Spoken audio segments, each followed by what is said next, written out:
जय हिंद दोस्तों, बहुत स्वागत करता हूं आप सभी का अपने YouTube चैनल पर।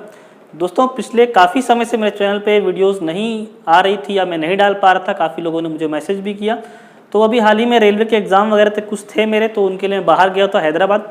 और चूँकि अब वहाँ से वापस आ गया हूँ तो SI के बारे में ध्यान देना है और आप सभी लोग को रेगुलर वीडियोज़ भी मैं प्रोवाइड करवाते जाऊँगा। आज के इस वीडियो में दोस्तों मैं बात करने वाला हूँ SI भर्ती के लिए। अभी PST का टेस्ट चल रहा है सभी जिला मुख्यालयों में। काफ़ी लोगों का जो टेस्ट है वो हो चुका है और वो रिटर्न एग्जाम की तैयारी करने के लिए लग गए हैं। तो आज के इस वीडियो में पूरी रणनीति के बारे में बात करें, कैसे आपको तैयारी करना है और कैसे आपको इसमें सिलेक्शन ले सकते हैं। वीडियो को स्टार्ट करने से मैं दोस्तों बता दूं, जो हमारे भिलाई दूर के छात्र हैं जो आसपास रहते हैं वो हमसे प्री एग्ज़ाम के लिए क्लासेस के लिए ऑफलाइन क्लासेस के लिए संपर्क कर सकते हैं। यहाँ पे आप लोग देख पाएंगे 70 to 80 डेज का क्रैश कोर्स लॉन्च किया जा रहा है हमारे द्वारा और यहाँ पर संपूर्ण GS प्लस आपको मैथ्स रीजनिंग की क्लासेस भी प्रोवाइड करवाई जाएंगी। तो जो भी अभ्यर्थी अभी तक कुछ भी नहीं पढ़े हैं या अभी तक स्टार्ट भी नहीं किए हैं, उनके लिए एक काफ़ी गोल्डन अपॉर्चुनिटी हो सकती है और वो अपनी तैयारी कर सकते हैं। तो दोस्तों, आज के इस वीडियो में चलिए आगे बात करता हूँ मैं SI भर्ती संबंधित जो प्री का एग्ज़ाम होने वाला है उसके बारे में। तो आप सभी लोगों को पता होगा कि लगभग अभी 6 जुलाई के आसपास तक PST का टेस्ट चलने वाला है, उसके बाद ही रिटर्न एग्ज़ाम लिया जाएगा।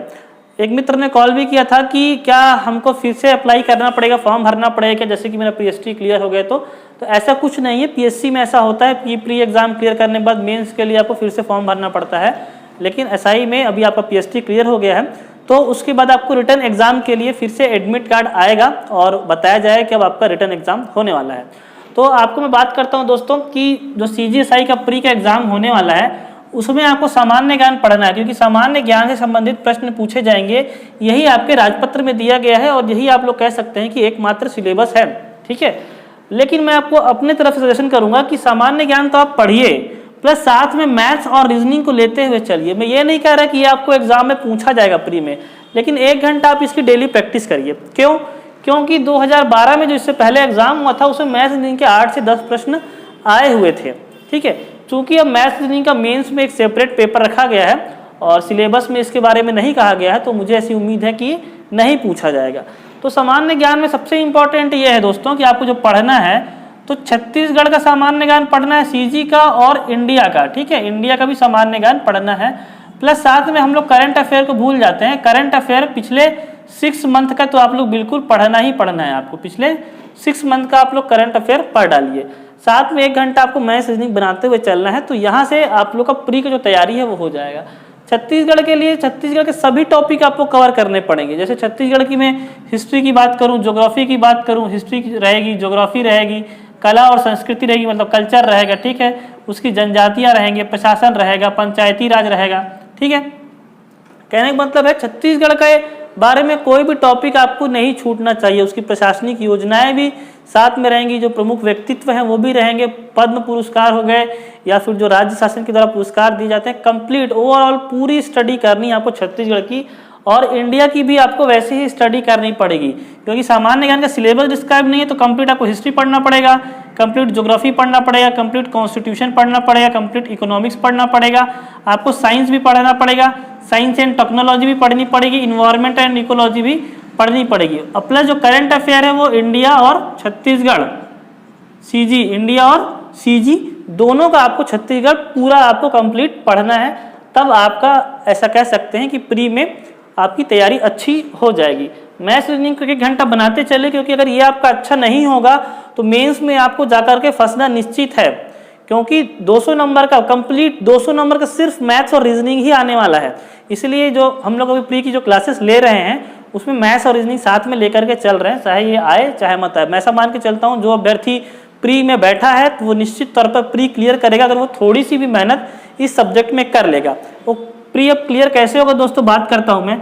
अभी हाल ही में बात करूँ तो पटवारी का एग्जाम का रिजल्ट आया है। चूंकि पटवारी 32 जिले हैं तो जिले अनुसार होता है छत्तीसगढ़ में। तो अगर आपका पटवारी का रैंक आपके जिले में, मैं बता दूं, अगर आप टॉप 100 के अंदर हैं, अगर 100 रैंक ओवरऑल रैंक की बात कर रहा हूँ, कैटेगरी रैंक की बात मैं नहीं कर रहा हूँ, अगर आप 100 के अंदर हैं तो ये मान के चलिए कि आपका ठीक ठाक स्टडी है। चूंकि इसमें मैथ्स भी आता है, ऐसा कोई पेपर अभी हाल ही में नहीं हुआ है जो सिर्फ GS ही आया, उसमें मैथ्स तो आता ही है इसमें। तो अगर आपका फिर भी 100 के अंदर आपको जिले में रैंक है तो ये मान के चलिए आप लोग SI के लिए प्री में सिलेक्शन ले सकते हैं, क्योंकि यहाँ पे 20,000 लोगों का लगभग 19,000 समथिंग 19,000 लोगों का सिलेक्शन यहाँ पे आराम से होने वाला है, क्योंकि 975 पद रहेंगे आपको और 20 गुना लोगों का सिलेक्शन होगा। आप इसको मल्टीप्लाई करते रहिएगा, कोई दिक्कत नहीं है। तो ये बात हो गई। दूसरी, अगर आप लोग कमेंट करके बता सकते हैं कि अभी जो हाल ही में मंडी निरीक्षक का एग्जाम हुआ था उसमें आपका ओवरऑल रैंक कितना आया है। उसके बाद अभी फूड इंस्पेक्टर का एग्जाम हुआ था, उसमें आपका ओवरऑल रैंक कितना आया है। अभी संपरीक्षक का व्यापम के द्वारा एग्जाम हुआ था, उसमें ओवरऑल जो रैंक है आपके कितने आए हुए हैं। तो इस प्रकार के हाल ही में जो पिछले 6 मंथ के जो एग्जाम हुए हैं, तो अगर आपको पूरे ओवरऑल रैंक छत्तीसगढ़ में 4,000 से 5,000 के अंदर है, आपका रैंक 4,000 से 5,000 के अंदर है, तो ये मान के चलिए आप 20,000 के अंदर तो आ ही सकते हैं प्री में, ठीक है। और ये जो अभ्यर्थी होंगे जो एसआई में बैठने वाले होंगे, ये कोई बाहर के अभ्यर्थी नहीं आएंगे, छत्तीसगढ़ के ही अभ्यर्थी रहेंगे और वो अभ्यर्थी पहले कोई ना कोई एग्जाम दिए ही होंगे। तो अगर आप एवरेज रैंक भी निकालें 3-4 एग्जाम का, और हाल ही में जो भी एग्जाम लिए हैं उनको आप काउंट कर लीजिएगा। अगर आप एवरेज रैंक भी निकालते हैं तो आप 4,000 के अंदर रहते हैं कैटेगरी वाइज, तो ठीक है। अगर ओवरऑल रैंक की मैं बात कर रहा हूँ 4,000 के अंतर्गत रहते हैं तो निश्चित मानिए आपको एसआई में अच्छे नंबर मिलेंगे। दूसरी बात, आपको ये तो तैयारी करनी है रणनीति के हिसाब से, आपको इसको 6 से 7 घंटे के लिए देना है और 1 घंटा अगर आप इसको देखें तो 8 घंटे के आप स्टडी करते हैं अगले 2 से 3 महीने तक, तो निश्चित तौर पर आप प्री क्लियर हो जाएगा, इसकी गारंटी मैं आप लोग को देता हूँ। अगर ईमानदारी से ऐसा करते हैं तो, है ना। अपने आप को बेवकूफ़ नहीं बनाना है। घर वालों को बेवकूफ़ बना सकते हैं कि कोई आ रहा है तो हम लोग किताब उठा के पढ़ने बैठ जाते हैं, लेकिन अपने आप को तो आप बेवकूफ़ नहीं बना सकते हैं, ठीक है। इसके अलावा आप ये करते जा रहे हैं, अच्छी बात है। इसके अलावा क्या करना है दोस्तों, प्रीवियस एग्जाम के नंबर्स, जैसे मैंने इसकी बात करी थी, ठीक है, ये इसका सेक्शन था, इसको आप लोग को देख के चलना है। अगर इसका नंबर आपको आ रहा है तो ठीक है। और मैं बात करता हूँ दोस्तों सॉल्व पेपर की, जो पिछले एग्जाम जैसे सीजी व्यापम के हो रहे हैं, ठीक है, सीजी व्यापम के एग्जाम हुए थे, सीजी पीएससी का फरवरी में एग्जाम हुआ था, ठीक है। हालांकि सीजी पीएससी प्यून का भी और एग्जाम के लिए वैकेंसी निकाल दिया है, तो इसके लिए भी आप लोग सभी लोग अप्लाई करिएगा, है ना, इसके लिए अप्लाई करना है। और प्लस यूपी और बिहार में, यूपी हो गया, बिहार हो गया, राजस्थान हो गया, ठीक है, जहां जहां पर अभी एसआई के पेपर हुए हैं या फिर और भी जो इस लेवल के एग्जाम हुए हैं, बिहार पीएससी वगैरह को छोड़ दीजिए, उन सभी के पेपर आपको निकाल लेने हैं, उनको सॉल्व करने के लिए बैठ जाना है।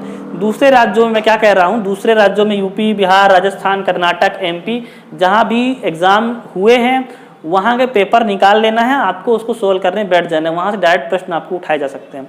अगर आप इनके पेपर नहीं निकाल पा रहे, नहीं सोल्व कर पा रहे हैं, तो पत्रिकाएं आती हैं, जैसे कि प्रतियोगिता दर्पण आता है, ठीक है, एक प्रतियोगिता दर्पण आती है, ठीक है, एक अरिहंत की महासागर आती है, ठीक है, अरिहंत महासागर।